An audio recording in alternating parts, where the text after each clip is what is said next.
İyulun 3-də Bakıda və Abşeron yarımadasında hava dəyişkən buludlu olacaq, yağmursuz keçəcək.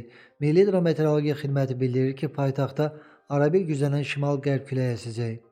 Temperatur gecə 19-22, gündüz 26-29 dərəcə isti, atmosfer təzyiqi isə 757 mm civə sütunu olacaq. Naxçıvanda axşama doğru bəzi yerlərdə arabir yağış yağacaq. Temperatur 23-27 dərəcə isti olacaq. Azərbaycanın dağətəyi və dağlıq rayonlarında yağış, şimşək gözlənilir. Ayrı-ayrı yerlərdə yağıntılar leysan xarakterli olacaq, dolu düşəcək. Gecə və səhər bəzi yerlərdə duman ehtimalı var. Qərb küləyi arabir güclənəcək.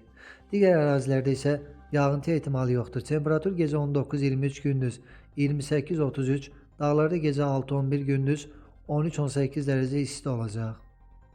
İstənilən hava şəraitində hər birinizə xoş əhval-ruhiyyə arzu edirik.